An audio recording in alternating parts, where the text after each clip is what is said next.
At this very moment, there is a terrible ecological catastrophe unfolding. What makes this issue all the more tragic is that it's totally avoidable. Society's lust for wealth is placing huge pressures on the world's natural environments. In many places, they're nearing collapse, while in others, they're already beyond repair. Yet, most of us have no idea that it's happening.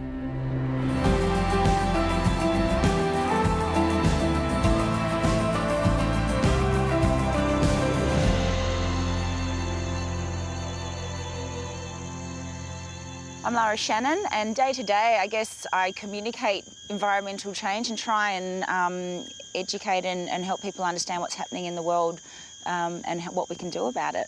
I've got a website or a blog called EcoChick. Am I allowed to say that? And basically, I'm always behind a computer sharing the information and telling the world, and I just haven't been in there myself a lot of the time.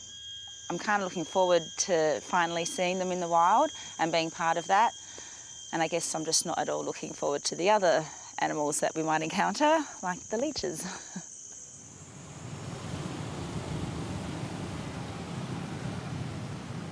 This is the noise and calamity of Balikpapan. It's a typical city you'll find in Borneo, with over 500,000 people all going about their business, surviving off very little and largely unaware of the world around them. The sprawl of this urban jungle spans what was once a coastal plain, where the rainforest met the sea. Today, progress has seen the city fringes turned into farmland to provide food for the inhabitants. It's a story that can be told over and over again across not only Indonesia, but the entire world. Beyond the rice paddies stand thousands of acres of palm oil trees. These plantations are one of the greatest contributors to deforestation in Borneo and other parts of Southeast Asia. Combined with rubber crops, timber felling for pulp and land clearing for mining, you have destructive forces that have seen in some areas more than half the lowland rainforest removed. To put it into context, this was all once pristine tropical forest, and across Indonesia there's over 6 million hectares of similar palm oil plantations. That's about 2 times the size of Belgium. The impacts of these actions are far-reaching. When you think that the rainforests are the lungs of the earth, it's not only the flora and fauna of this region that's affected, but the entire globe.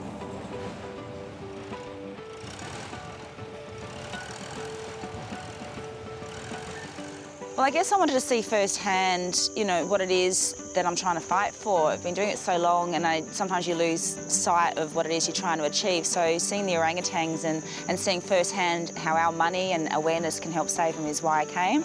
I believe that, we all have to be part of the change. Every individual together can make a massive difference. We're seeing it happen already everywhere. That's why the girls are here. That's why I'm here. If we all combine and make some simple changes in our lives, we really can make a difference. And I want to be part of that change. The journey I was about to embark on is called the Trans Borneo Challenge. It's a 25-day, 2,000-kilometre adventure that spans the world's 3rd biggest island, Borneo. It's an opportunity to join other like-minded individuals and raise money for the protection of the forest and its inhabitants. Well, I don't want to get my shoes muddy yet. Look at them. All right. But despite the myths, playing in mud isn't fun. Along for the ride were women from different walks of life and varying parts of the world, all with a shared passion for the environment. My name's Nick. I'm a veterinary nurse from Brisbane. I'm here to see what's happening with the orangutans for myself, as well as hoping to see some orangutans in the wild. I am from Albuquerque, New Mexico, USA. Came halfway around the world to see the beautiful forest of Borneo. I'm looking forward to seeing wild orangutans and learning more about the palm oil industry and what we can do to stop deforestation. I'm Carly, I'm 35, I'm a marketing manager from the UK. I'm here because 3 years ago I volunteered at a orangutan sanctuary in Malaysian Borneo, so I got to see some of the effects of the deforestation of the rainforest. So when I heard about the Trans Borneo Challenge, I knew that this is something that I had to sign up for. I'm a construction worker. I'm here on this journey to help raise critical funds for the orangutans and the conservation of their area. What I hope most to see is to see awareness within the community. I'm thrilled to be campaigning for the orangutans and to be here in Borneo to try to get a better understanding of everything that's facing the orangutans and the rainforest and the people here. Our team leader is Gary Sundin from Orangutan Odysseys, an ecotourism company that uses group treks and wilderness adventures to raise money for organisations such as the Orangutan Project that are involved in the protection of the environment and rehabilitation of orangutans. He spends his time taking people into the wilds so they can see firsthand the damage being done to the rainforest and also the animals that need our help. Okay, it's getting high now. We look like two old grannies trying to get up here, holding on for dear life. This is amazing. This is worth the climb. Absolutely, yeah, no, it's awesome, isn't it? And so how much protected forest? This is protected, yeah? Yeah, they've got 2,000 hectares of area here. Okay. But this was all destroyed by forest fire. Originally, as you can see up, the original forest is still up in the mountains. Yeah. This area was all the same, but destroyed by forest fire. They've now got this area protected and they have this tree planting program, and as you can see, the forest is regenerating brilliantly. Yeah. And it's now home to lots of species of monkeys and lots of other wild animals. So hopefully on our trek across the jungle here now, if we're quiet, and which might be hard for our group, but if our group can be quiet, then we have a chance of maybe seeing some monkeys and some other wildlife as we make our way along over the next hour or so. We've just got to get down from here first, huh? Yeah, yeah. Right. Slowly. Yeah, very slowly. From the fire tower, it was easy to see the challenge that was facing us. The vastness of the forest was somewhat intimidating when you think that over the next 3 weeks we had to traverse huge tracts of jungle. At this point, I was wondering what I'd got myself into.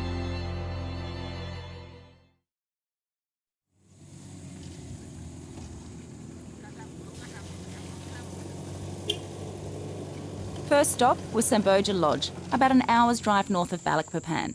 It's somewhat of a wildlife refuge. On the property there are 6 islands and 24 orangutans, as well as sun bears. All the animals here were in need of care, either due to loss of habitat, becoming orphaned, or are confiscated pets. One of the rangers is Iman. He's been at the centre for 6 years and looks after the resident wildlife. Here we have 4 women, 4 mother, and 5 babies here. Oh, and how long have they been here? They're in here, we starting from yesterday. Okay, so they're all new. Yeah. And so how long will they be in here for? So normally from the first time they come here until we release them within 7 years. Right, Just wow. depend, they could tell or not, sometimes less, sometimes more than 7 years. Okay, and what sort of stuff do you teach them? We not teach them. Oh, We the not mums teach them? Yeah, the mom teach them, but we have many orangutan babies in here without the mother. The mean is not teach them, but we let them to doing like in the wild. Okay. But we still monitoring them. The mean we teach them is we doing observation. Okay. Maybe the mother will be teach like to climb the tree, to find good food, have a good socialization. But the mother will be cannot teach them to cure themselves when they're sick. Okay. So we are like school for them, but different teaching. So just loading the coconuts in here, the breakfast for these guys. So there's 24 orangutans on the whole of the islands here. And on this one we've got 5 babies and 3 adults who are all going to look forward to their coconut breakfast. The islands are all quite large and surrounded by moats. As orangutans don't swim, this natural barrier enables the carers to keep them contained, with the animals only ever moved for quarantine purposes, specific medical treatments, or their eventual release into the wild. Their breakfast consists of coconuts, bananas and papaya, delivered via canoe by the rangers. In this rare instance, a female was drinking from ground level, an uncommon behaviour, and she splashed the water to grab some attention. As word spreads among the island community, others come down to investigate what's on the menu this morning. I think a few of them were a little shy with all the strange faces looking at them from the opposite bank.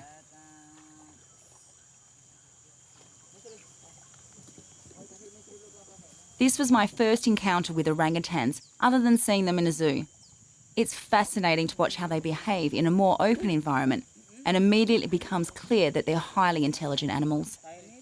While it may seem like these orangutans are comfortable and happy, the reality is, if humanity did the right thing, places like this wouldn't need to exist. Animals like these should be free to roam their natural rainforest habitats and not be reliant on human care. One of the sad realities that confronted me while here was that whilst many of these remarkable animals will someday be released back into the wild, some of them face a life in captivity. Take this female, for example. Having been someone's pet for most of her life, she's become reliant on human care. This means should she be released into a rainforest habitat, she would either die or make her way to a farm or town where she can easily find food. This in turn would likely lead to her being poached or once again caged as a pet. The babies here have minimal exposure to humans, which gives them a better chance of survival when released. The mothers, often surrogates, teach the little ones what they need to know in order to forage and build nests in the wild. It's a program that's having great success. Also on site is one of the other large animals that's being displaced and driven to extinction by deforestation, and that's the sun bear. These magnificent creatures inhabit the same environments as orangutans, and just like their primate friends, face a bleak future. The Malayan Sun Bear is the smallest of the world's bears, weighing up to 60 kilograms and reaching 1.5 metres in length. They're an omnivore and feed mostly on termites, honey, ants and fruit. Their strong claws, long tongue and powerful jaw make them perfectly equipped for climbing trees and pulling apart logs. Unfortunately though, this fearsome appearance also means they are often shot by villagers. So we're chopping up the food. This is afternoon tea for the sun bears. I can't believe someone's actually given me a knife this size to have a go with, but hopefully our fingers stay intact. All right. Yeah, don't come near.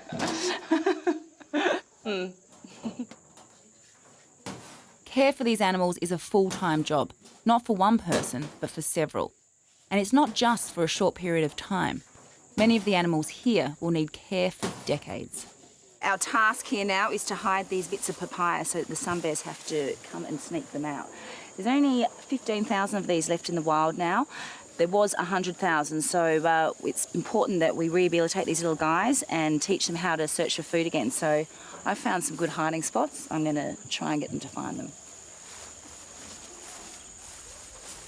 A place like this can only exist thanks to grants and donations.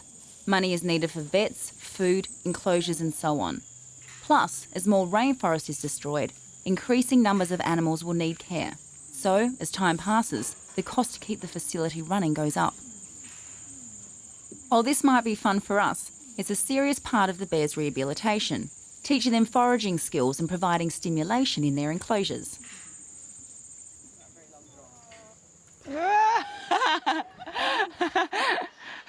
I thought it was safe, it wasn't too far a drop if we fell, and then I looked down.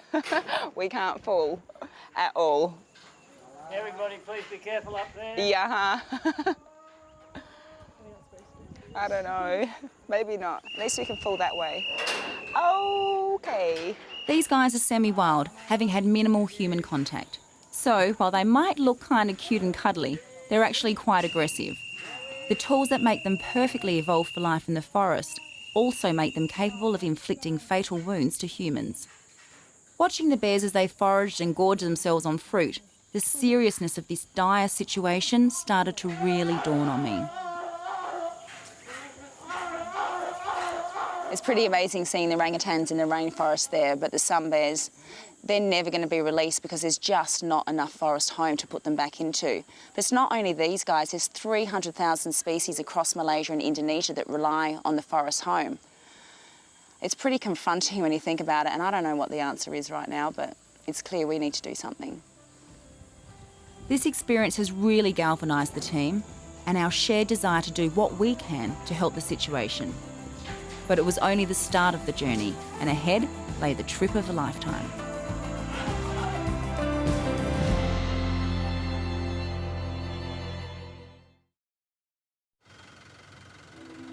After a couple of days at the lodge, it was time to hit the road and begin the real adventure. Ahead of us was 2,000 kilometres of road, track, dirt, mud and rivers to cross. This was what we were all waiting for. In the back of our minds was the 7-day trek over the mountains of Borneo. While we were looking forward to it, we were all quietly worried about just how we would fare. At least I was anyway.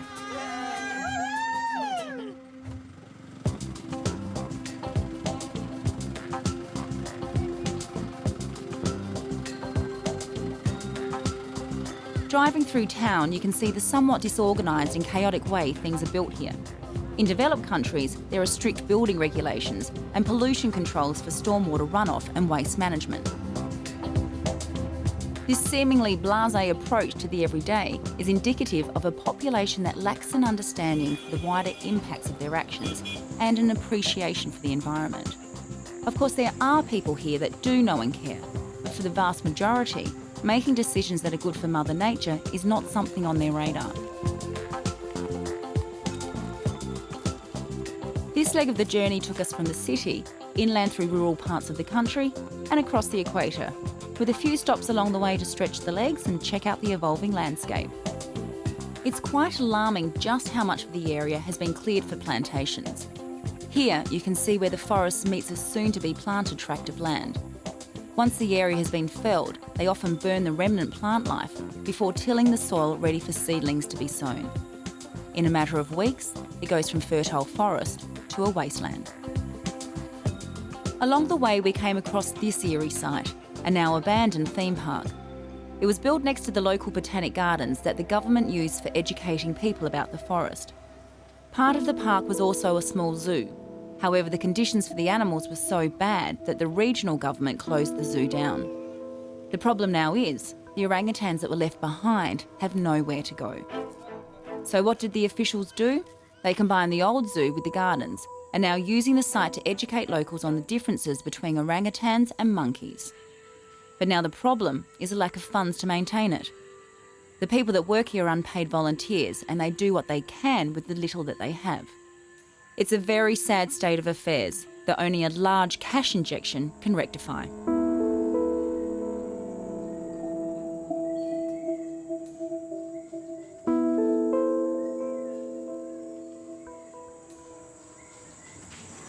Two years ago, very bad in here. All orangutan in the case.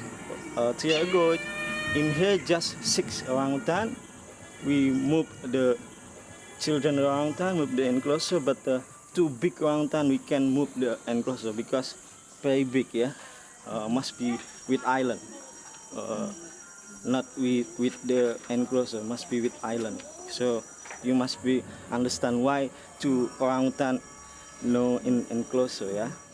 When the zoo was open, 4 orangutans were crammed into this cage, and there were 2 others in a different enclosure. Now there are 11 living in the centre, as more animals were dumped on the site by people no longer able to care for them.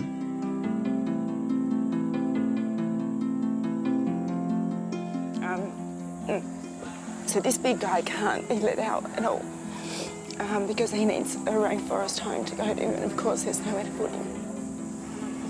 It makes you feel pretty helpless when you see that even when they're trying to give them some help and try and do the right thing, he's being used for education, which is at least a positive from the situation. But yeah, it makes you realise how crazy the world is when you see beautiful creatures who are just like us, living like this. These mighty animals will now live out their lives in tiny enclosures, as they can't be rehabilitated and released. It's a tragic story for such an incredible creature. As the adventure continued, we were faced with highs and lows. Remarkable scenery was punctuated by riverside towns, and moments of quiet reflection were broken by the howls of proboscis monkeys playing in the bamboo. As we headed further inland, it was though we were shedding our fear of the unknown and embracing the unexpected with a smile and a laugh. No longer did I wonder what was going on back home. I was finally living in the moment and loving every minute of it. Our next major stop was Kutai National Park, a reserve where the pristine rainforest has remained relatively untouched by man. These small pockets of habitat are the last strongholds, not only for orangutans, but many other threatened plants and animals. Various birds like hornbills and several primate species call this jungle home. And if you're quiet and luck is on your side, you can observe them going about their business. But a real highlight was my first encounter with a wild orangutan. This is amazing. There's a mother and her baby up in the tree up there. We weren't even told that we were guaranteed to see anything. We've been out here for like a minute and we've seen her up in the tree. This is like so cool. The obvious difference between this mother and her child and the orangutans I had seen at the start of the trip is the clear sense of freedom that was evident. In no way did she see us as a threat or a source of food. We were just another animal in the forest. It was really refreshing to know that despite the grim situation we find ourselves in as we battle to save these guys, moments like this show you that there is hope. They eat about 100 different fruits that are only available in the rainforest, sometimes a bit of bark and some termites as well for a little bit of protein. It's incredible, the little baby is just feeling his way around and trying to keep up with his mum. A little bit like me here, really.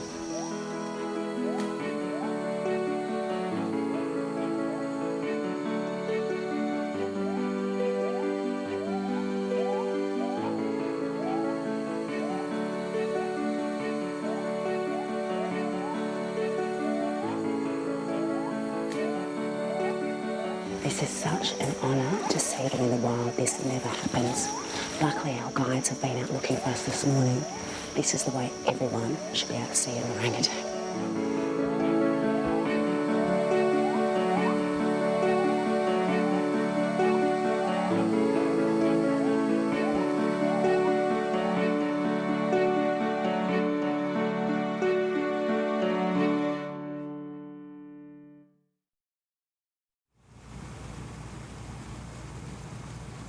We spent a couple of days in the jungle at the ranger station before hopping into canoes for a brief jaunt, followed by a car ride and finally a bus trip, before arriving late at night and boarding a houseboat.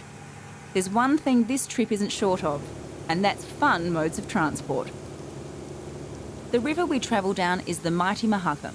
At 980 kilometres in length, it's a vast waterway and spans much of the island. We had 2 days of life afloat that would cover about 700 kilometres. Despite much of it being isolated, there are several important towns along the way, which means there's a fair amount of traffic moving up and down. From tugs lugging coal and small ships delivering goods, to tiny craft the locals use to get around in, this river is more or less a busy highway. You know, you're on an adventure in Borneo where every day is so different. We've been on canoes, we've been on this houseboat on the river, we've been on buses, we've been everywhere, man.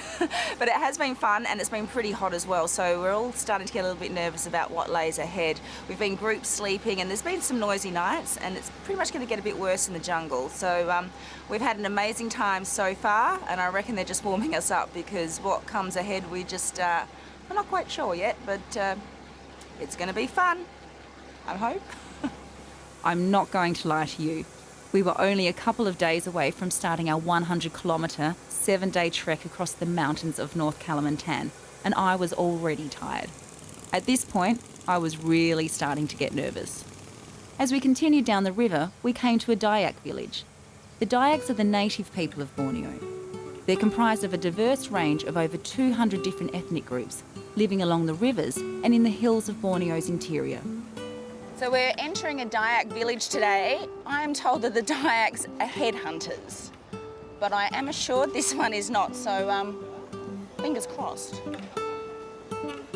In this town, the homes perched along the riverbank were very basic. The majority have no running water, no plumbing, and many are even without electricity. The river is their lifeblood. Their drinking water, shower, toilet, and to a certain extent, their connection with the outside world.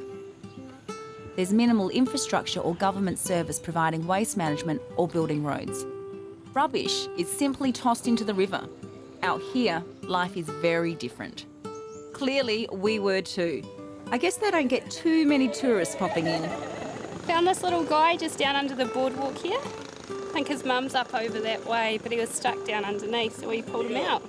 Aww, hey little guy. The main part of the town is a bit more developed. It's a hub where the people come to buy the basics. There's no McDonald's or air-conditioned shopping centres, just street vendors and a market with only the essentials. While life here is very simple, it's also quite hard. If you need major medical aid, it's a long journey to the city. This means that often people go without help and simply tolerate minor ailments that often become very serious. But there's little choice for them. All these amazing foods around here, but what every girl needs is a sugar-coated donut. You should get me through to lunch.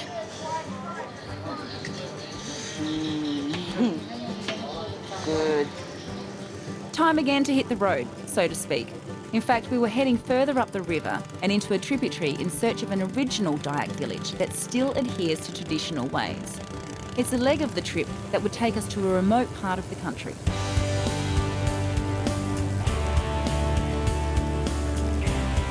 The greater the distance we travelled along the river, the more it seemed we were travelling back in time. This beautiful, wild and isolated region harks back to what most of Indonesia was like a century ago, to when life was simple and people relied on the land and waterways for their food. Subsistence agriculture, hunting and gathering form necessary parts of survival out here. If you can't grow it or catch it, you'll need something else to trade for it. But this harsh lifestyle doesn't mean the people are hard and insular. It's quite the contrary. The locals are friendly and open to visitors, and despite having it seemingly tough, they're happy.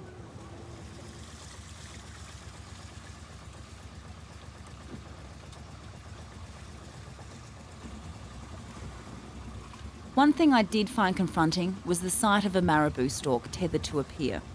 The birds dive for fish beneath the jetty, which the locals then eat themselves. They might be one of the ugliest birds on the planet, but surely they don't deserve to live like this. Then again, it's a way of life that has endured in these parts for centuries, and without it, how else would the folks here eat? Reaching the Diak village, we were greeted with a traditional ceremony at what's called the Longhouse. To gain entry, visitors must first be allowed by the spirits, which involves cutting a ribbon that blocks the way. If you're a good person, it will cut through on the first try. If you're evil or not truthful, it won't. Fortunately, Gary is a top guy, so we were more than welcome. Thanks, Gaz.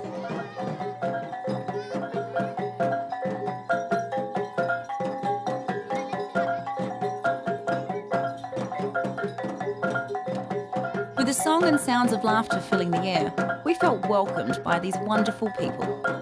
It's a lovely way to be greeted, and for a moment, it took my mind off stressing about the hike ahead.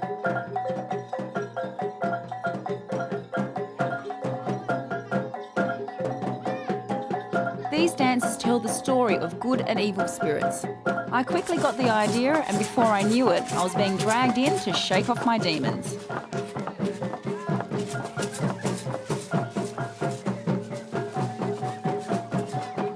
The paste being splashed on our faces was to protect us from the evil spirits. It was an entertaining experience and a lot of fun.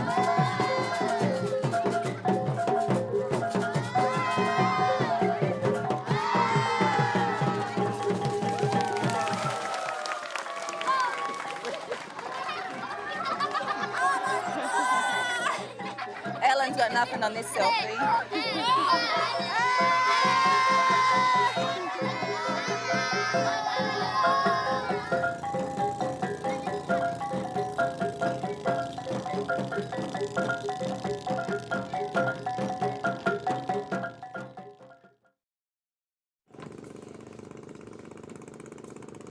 I'm not usually a morning person, even more so when I haven't had my tea. But out here, there's no cafe serving up Earl Grey and Bircher muesli. Instead, it's a bit of fruit and some toast before boarding a small boat heavily laden with our gear and team.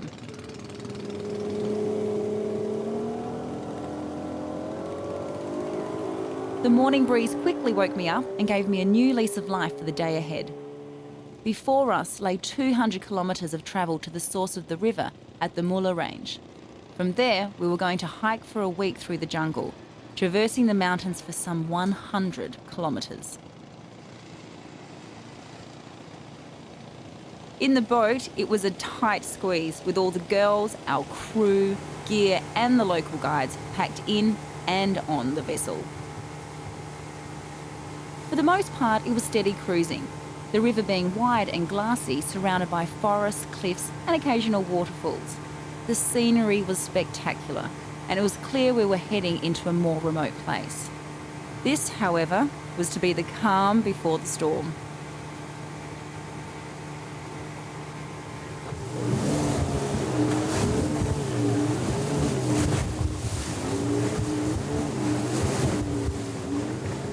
As the river narrowed, it became a lot more turbulent.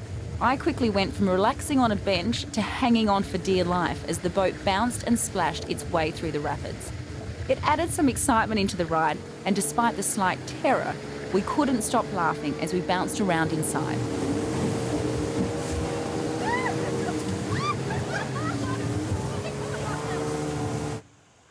After close to 2 days of river travel, in awe of nature's beauty, we were once again back in civilization. You know when you're approaching inhabited areas, because the closer you get, the more rubbish you see in the water and on the banks. It's everywhere. The situation is really quite tragic. These people live in a very remote place, surrounded by rainforest. But the lack of waste management practices and education about the impact of throwing your rubbish into the jungle and rivers means that the locals are simply unaware or faced with no option. This is an issue that needs to be addressed, but who is going to take responsibility? In all honesty, the Indonesian government and local officials need to, though there seems to be no interest in doing so. Along for the journey, we had a big team of porters, and looking back, without them, we would never have made it through the week ahead. So we are really ready to go now. I've even been given Pongo, the team mascot, to carry on the first day. That is quite a responsibility, and I hope I'm up for it. But anyway, it's certainly going to be a challenge. One final boat ride to go, and thanks to the river being low, we had to take longboats to get through the rapids. This would be mode of transport number 12, and probably my favourite so far. They might have been noisy and leaky, and we may have lost a propeller in the river at one point, but they're lots of fun too. The excitement of the trek ahead made any discomfort disappear. I couldn't wait to hit the trail and immerse myself in the untouched rainforest.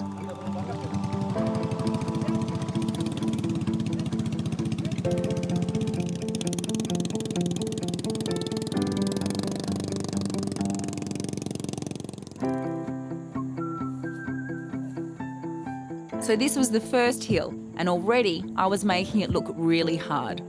The jungle might be the natural habitat of the orangutan, but for me, it's about as far away from a Melbourne laneway cafe as you can get.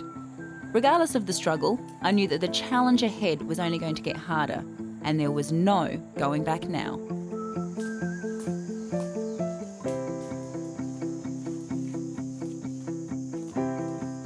The porters were the ones doing all the real work. While I carried a small bag with personal items and some clothes, they lugged huge backpacks laden with food, water, cooking utensils, our tents and everything else we would need for the days ahead. They also acted as personal support crew, helping us across the more treacherous sections of the trail.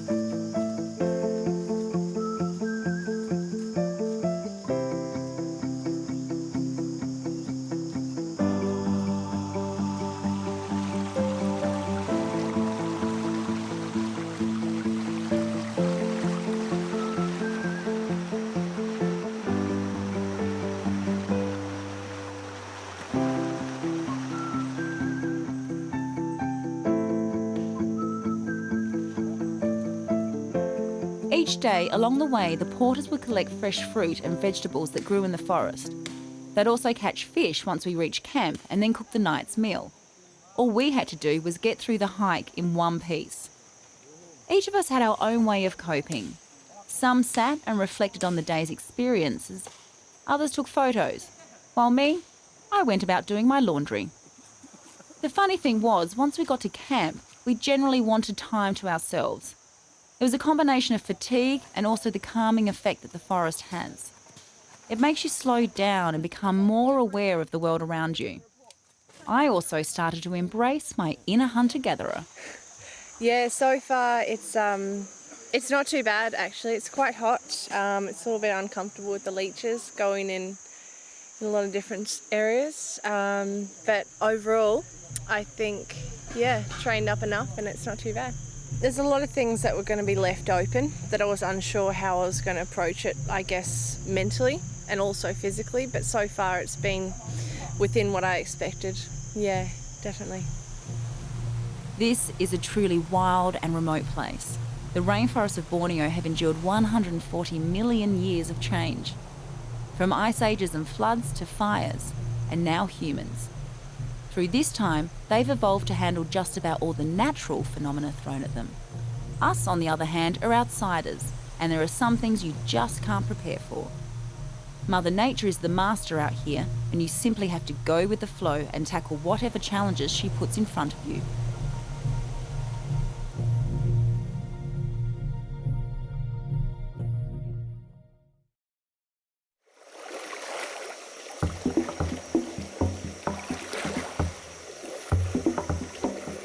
There are moments when a hike like this can feel relentless. Far too early for that kind of start. There's no respite from the heat, humidity, mosquitoes, leeches, rain and mud. Plus, as the days tick over, the fatigue increases. The poor sleep and tired joints start to take their toll. But despite all this, most of the time I was mesmerised. This is a magical place, and the fresh air and thick green forest was somehow invigorating. It's going okay. Luckily we've got our porters is all I can say, because we'd be up the creek otherwise.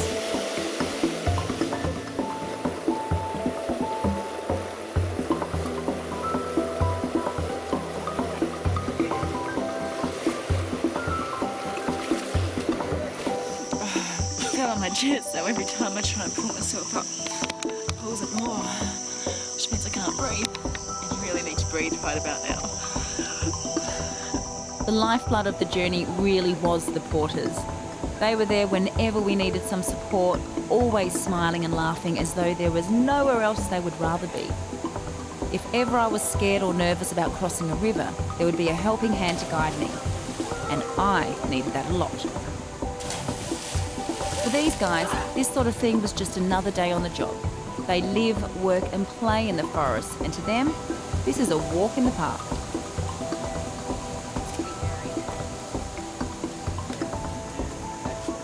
We're halfway through, and when they said it was going to be difficult and challenging, I had no idea it was going to be this tough. We've still got 4 days to go, and I'm just not quite sure how I'm going to make it at this stage. For now, I'm going to go get out of my wet clothes. The greatest battle I faced on this leg of the journey was keeping my feet dry. With so many rivers to cross and frequent rainfall, everything was soaked through, and simply taking my boots off at the end of the day brought about a sense of relief I'll never forget.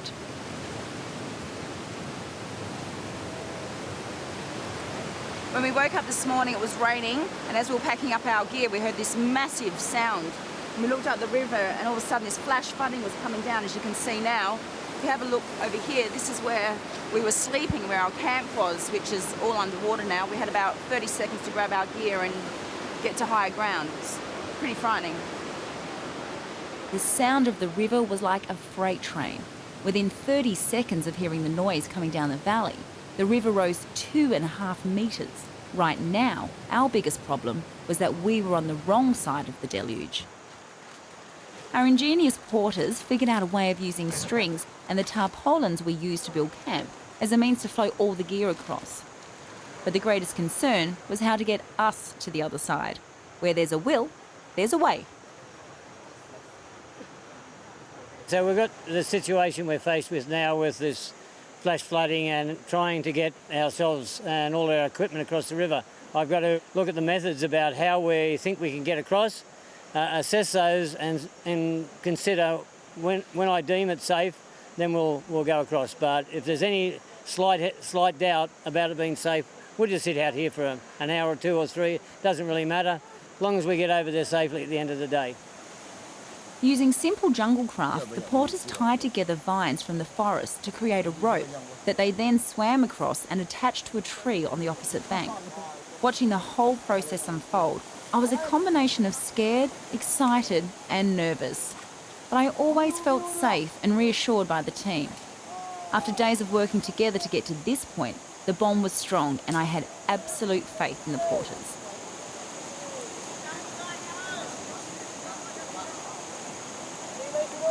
Experiences like this not only make great dinner table conversation, but are also the moments that teach you just what you're capable of. It's easy to go through life, never pushing your limits and testing yourself.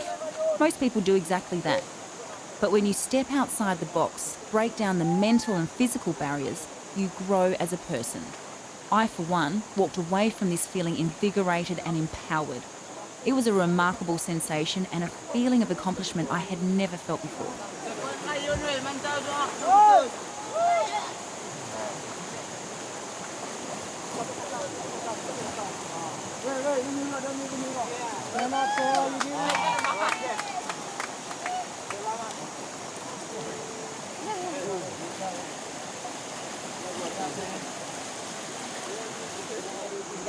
Amazing. That was tough.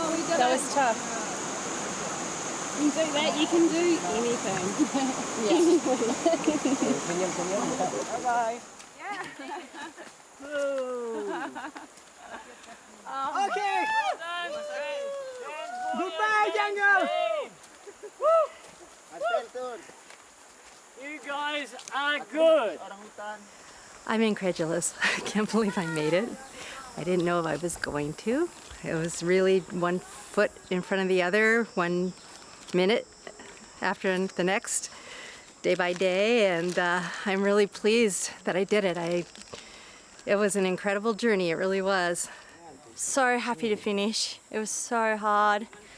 So many obstacles, but such an adventure. I'm relieved it's over, but looking back, it's been an incredible experience, and I'm so proud of actually myself and the rest of the team, and have a huge gratitude to all of our amazing porters that got us through it, because without them, there's no way I'd have made that. Physically, I'm broken, and it takes every ounce of mental strength that you've got to get you across that finish line. Those last hills nearly kill you, but all you can think about is the end. And I never thought that I would look so forward to a bucket shower and a squat toilet in my life. Wow, that was amazing. As much as finishing the trek was a relief, in the back of my mind was a small amount of sadness. That wild and remote place I had just walked through is under threat. And if things keep going the way they are, it's only a matter of a few years before it may be gone. As we drove through town after town today, all we could see was palm oil plantations or destruction like this, which is probably going to make way for rubber or probably palm oil. But stopping palm oil plantations is not going to save the orangutan. It takes much more than that. It takes money for the legal battles to fight the governments and the industries that want to open up even more forests for things like mining, timber production, and of course crops like palm oil. I know that doesn't sound as appealing as saying, let's adopt a baby orangutan, but we really need to take a bigger picture look. We need to be supporting those wider conservation efforts that are being taken on the ground here and all around Asia. This is a key issue that faces humanity. The question I ask is, what are we going to do about it? Are we going to let greed and ignorance lead to the destruction of Mother Nature and the remarkable creatures that roam the earth? Or will we make the necessary lifestyle changes and create initiatives that will light the way for a healthy future? The rainforests of Borneo and the creatures that call them home are fast disappearing. These decisions have to be made now. Being part of the Trans Borneo Challenge has been a life-changing opportunity. To see the orangutans in the wild is so worth all the blood, sweat and tears. Personally, I wouldn't have thought that I could have done even half of what we've done on this journey, so it just goes to show what passion, determination and teamwork can achieve. When people work side by side with a common purpose, anything's possible, even the battle to save the orangutans. A sunset drink on the beach was a fitting end to the adventure of a lifetime. Where to next? Who knows? First priority is a warm bath. To find out how you can help or to make a donation, visit orangutan.org.au.